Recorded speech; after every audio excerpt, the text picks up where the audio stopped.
Nike, chapter 4 and 5. Let's go. Hello everyone and welcome back to the series. Once more, I'd like to thank Tamias for sponsoring this video. This video encompasses chapter 4 and 5 of NIKKE's main story. Let's get right into it. As we enter chapter 4, Counters continues on with Suin's orders to retrieve a special rapture. Alongside Mihara and Uni, they come across a good stopping point to camp for the night and settle down. After they're done setting up, Anis and Mihara end up having a conversation about each other's teammates. Come the next morning, we see the commander being used as a human mattress for Uni, who is drawn to his warmth. And... Alright, listen, come here you degenerates. Type would in the comments if you wish this were you. I know who you are. Moving forward, continuing their search for Chatterbox, Uni holds the commander's hand, refusing to let go. For some reason, she is drawn to his warmth, and it is revealed that physical contact with someone is how Uni can feel anything. And if you've never played Uni's Bond story, well, you'll come to know that firsthand. Why you say it like As that? the group closes in on the last known location for Chatterbox, Anis points out how it's a perfect place for an ambush, and great colonies. Suddenly, there's a sniper attack from a distant rooftop. This attack wasn't directed towards NIKKE's, but instead, towards the commander. Luckily, Uni saves him by force swapping his senses. The commander loses feeling in his legs, causing him to collapse. This allows a beam to fly overhead, avoiding any casualties from the surprise attack. After the battle, Rappy states that she still doesn't trust Mihara or Uni. Understandably so, their track record is less than ideal. And in addition, this was a sudden mission from Suin. Honestly, who could blame her for thinking this way? And for all of you new viewers, you'll come to find out just how twisted Missilus Industries truly is. Uni asks for a reward for saving the commander's life, to which Mihara tries to remind her that the commander is human. Uni's reward is pinching the commander so hard that it eventually makes him bleed, which causes Rappy to have to bandage him up. And amidst this little light-hearted banter, things go from 0 to 100 very quick. Like a bloodhound that has caught scent of its prey, we are introduced to a talking rapture. A creepy smiling face suddenly appears, eyes set on the commander and his group. The creature sets forth to attack, kicking Rappy away from the commander, and upon seeing the foot of the rapture, Wardress confirms that it's none other than Chatterbox. It would seem Chatterbox has a peculiar interest in the commander too. Uni and Mihara waste no time, and spring into action using their abilities to temporarily disable Chatterbox. It appears they have the upper hand, and just as the team thinks the battle is won, Chatterbox suddenly flips the script. How did he shoot himself? Defeating both Uni and Mihara, Chatterbox once more focuses his attention on the commander. Rappy, having recovered from her attacker's blow, regroups, ready to defend against the monster before them. I'm guessing that's what this background Chatterbox seems rather pleased with these events, and proclaims that it's his lucky day to see Red Riding Hood in the flesh. Red Riding Hood is one of 5 fairy tale models, and trust me when I say this, the fairy tale units are extremely important to this story. What follows is the introduction to one of my favorite characters in this entire story, and a face you'll come to love as we continue this series. As the commander tries to reason with Rappy about staying to fight, Chatterbox flings him in the air with his tail. This immobilizes the commander, resulting in his right leg being broken. Just as the Counters are about to make their final stand, a voice suddenly rings out from the distance, before a gaping hole appears in Chatterbox's body. Here, we are introduced to Snow White. Hey! Anti-ship Let's go! And yes, she's literally holding and using a weapon of this caliber. She proceeds to fire over and over again. Although Chatterbox possesses regenerative capabilities, he is unable to keep up with Snow White's onslaught. Successfully rescuing the group, Chatterbox flees, and Snow White instructs the group to go home. But before they can ask for anything else, she vanishes. Cinderella, Snow With White. Chatterbox retreating into hiding once more, Red the Riding team Hood. starts to move over to the radio tower in hope of getting a signal to call for help. Wardress and the commander are in very bad shape thanks to their encounter, Bro, the so booba they on the waste no orange one time is in getting ridiculous. there. Along the way, the group can't help but question what they just saw. Upon arrival at the radio tower, Rappy is able to contact Shifty, who in turn wants to speak with the commander urgently. Shifty isn't happy with the commander's actions, and for entertaining Siwin's little games. This was an unofficial mission, something that could have easily gotten the entire group killed. Our story could have ended right here, and it's all thanks to Siwin's selfish decisions. Shifty sets up an extraction point, a runway 10 minutes away from their current location. A transport ship is prepared, and Shifty warns that once they return, they'll face the consequences of their, well, in this case, Siwin's actions. Uh-oh. Speaking of Siwin, look who decided to send us a text. Inappropriate language Siwin is throwing a detected. hissy fit at the commander contacting the Ark. The commander informs Siwin of their encounter with Chatterbox, and lo and behold, to keep their mouths shut, she dangles a blackmail over their heads once more. Even after their encounter with Chatterbox, the group isn't out of the woods yet. Upon reaching the runway, there is a kick-up of dust in the distance. A large horde of raptors are there, numbering to around 200 in total. Although the transport ship is arriving to retrieve the group, they are still faced with the impending danger of the raptors' onslaught. Can we escape? Anti-air type raptors prime their weapons to fire, intending on shooting the transport ship down. But to everyone's surprise, a flash of light emanates from the ship, destroying the anti-air weapons raptors. From that distance, there is only one team it could possibly be. The transport ship didn't just have any Is that the Black Nikke Ops? in it, but Elijah's strongest squad, the Scouts, also known as Absolute. After defeating the Rapture Horde, Didn't they go we're out first if they're introduced to Scouts? Enhwa, Emma, and Vesti, all of whom already seem acquainted with Rappy. Okay. While Emma and Vesti express Well, their that's good. happiness to see Rappy again, Enhwa, Hey, Rappy's as with us? she always is, seems quite moody. She points out how Rappy is like a bad luck magnet, and whenever they meet, she is always in some type of jam. Enhwa expresses how Rappy thinks the whole world is her playground, and just makes everyone else around her suffer. She proceeds to call Rappy a defective Nikke that should be recycled for spare parts, Damn. which angers Anise. She then urges everyone to get a move on, and onto the transport ship they go. Upon arrival back to the Ark, the commander meets with Enoch, who passes judgment of his most recent actions. The commander is banned from all operations for 2 days, while the two Nikke leaders, being Rappy and Mihara, are sentenced to have their memories erased via a mind wipe.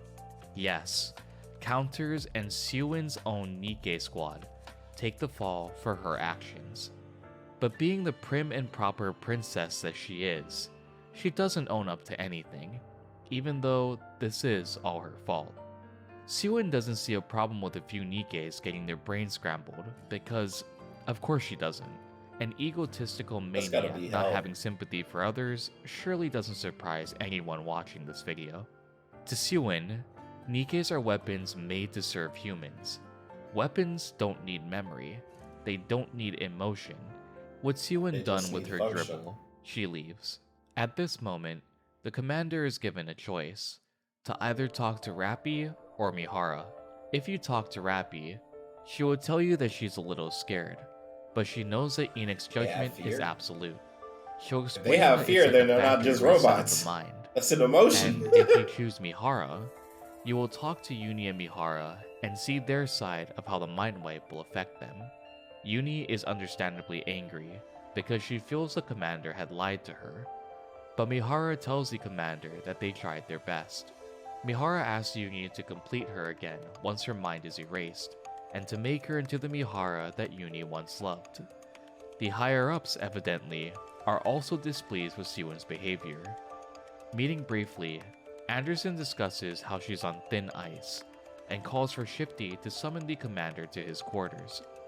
Upon meeting with Anderson, a peculiar point from previous chapters are brought up. He raises the question the commander had asked regarding Marion being corrupted, to which he informs the commander that he has information regarding the situation. The commander is ordered to keep it a secret, as Anderson reveals a shocking revelation. Someone in the Ark had been tampering with NIKKEs and sending them up to the surface to sabotage the Ark's operations. They are unclear if it is one man acting alone or if it is an organized group. Anderson believes they are working with the Raptors. He continues with the method on how NIKKEs are corrupted, a process in which the NIKKEs have a code implanted into their brain. The corrupted NIKKEs are then bent to the will of the Raptors, something humans are not capable of. Anderson surmises that it has to be someone high up, due to all the barriers that someone would have to go through without getting caught. It's a little odd, Anderson suddenly helping the commander with highly confidential information. Anderson is asked as to why he's helping the commander, to which he replies that it's a small token of appreciation for how the commander treats his NIKKEs. Oh, cool. Now the commander is forced to wait with bated breath, Another as Rappy and Mihara have their memories wiped. 2 days after getting back, both captains of the Counters and Wardress undergo their mind wipes. We see Mihara reintroducing herself to Uni, and for Rappy, things don't go quite as planned.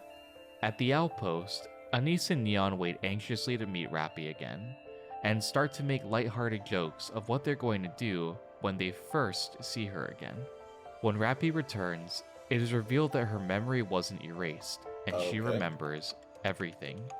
It's a shock to them to see a NIKKE immune to a memory wipe, and decide it's best to keep it a secret from everyone else besides Anderson. If not, they probably get rid Just of her. as this revelation is unveiled, someone decides to show up to the outpost, and lo and behold, it's once again Sewin. Sewin came to do her usual dribble, but is karma a bitch? Rappy, taking advantage of her memory wipe, roundhouse kicks Sewin, stating that she mistook her for an intruder in the outpost. And mind you, NIKKEs weigh a lot. Sewin is lucky to still be alive, unfortunately. Leaving on a stretcher and with sweet stretcher. The commander gets a message from Anderson, hilariously warning him of Sewin's arrival. At this point, she's on a stretcher leaving. And once more, Anderson summons the group to his office. Just like before, Anderson says that he needs a favor from the Counters. Their mission is to go to the surface and head up north. This is due to the NIKKE that the group had encountered that almost soloed Chatterbox. She was spotted in the north, and thus you're sent to link up with her, inquiring about Chatterbox's whereabouts.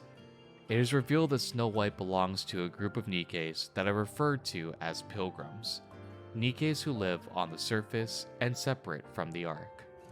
As the Counters head to their next mission, they are met with None. No, that won't be necessary. Voila! Exactement. What in the I am the actual CEO hell? of Tetraline, Oh, the boy. greatest showman in the entire Ark. Okay. Tetra's CEO, Mustang. He provides them with the pass and the way to activate it, through dance, Bro is funnily saucy. enough. With this, the Counters Saucy set forth Santana. to their next mission. The Commander and Counters find themselves in an unforgiving cold region. Oddly enough, it's cold yet inviting. Being raised in the Ark, it is bewildering to see a real winter environment, not an artificial one that they're used to back home. As the team continues onward, they can see a storm on the horizon coming in. With the help of Shifty, they are guided to a shelter to avoid the impending snowstorm. Just as the team is almost about to enter the bunker, they are ambushed by raptors, and upon the end of the battle, one decides to self-detonate, sending a shockwave which causes an avalanche. Desperately, Rappy tries to take hold of the commander, but it's already far too late. He's swept away by the flowing snow and blacks out. And this is when an interesting sequence occurs. We enter the memory of the commander when he was a sickly child in the hospital. We see a girl with a big bow and a teddy bear inquiring why he's there. Just like the commander, the girl is also sick, And just as she's about to reveal her name, the commander wakes up to the sound of foreign voices. Two figures are looming over him and rescue the commander from the frigid cold. And they're hot. Here we are introduced to Alice and Lumilla of Unlimited, a squad of Nikkes that are on a mission to defeat the evil Queen of Hearts. That's a big ass rucksack. And to also rescue any Nikkes they find out in their frozen wonderland. Unlimited asks the commander if he's here to help defeat the evil Queen of Hearts. Alice and Lumilla are definitely a unique bunch, to say the least. Upon seeing the commander's brace on his leg, Alice asks what it is, to which the commander jokingly replies that it's his legendary weapon. She takes this completely seriously, excitedly dubbing the commander as Rabbity, the one who would take down the Queen of Hearts. Upon discovering another bunker, and after Alice falls asleep, Ludmilla tells the commander the real purpose of their squad. They're a sort of Pathfinder group, sent up to the surface to rescue any Nikkes and send them back to the Ark. Upon hearing the commander's plan to visit the research facility, Ludmilla says that it's a suicide mission due to the facility being overrun by raptures. The commander backs this statement, saying he's doing it to track the Pilgrim, Chatterbox, and avenge a dear friend that he had before who died. Ludmilla asks if this friend was a Nikke, to which the commander affirms. Ludmilla questions the commander's judgment as to how he can view Nikkes as friends. The research facility, it's just after according to Ludmilla, has all the information they need on Pilgrim, and once Alice wakes up, the group sets out on their journey once more. Once outside, the commander can hear gunshots in the distance. Bro, it's the skirt with the booty shot for me. Neon had been firing her gun into the air, hoping it would reach the lost commander.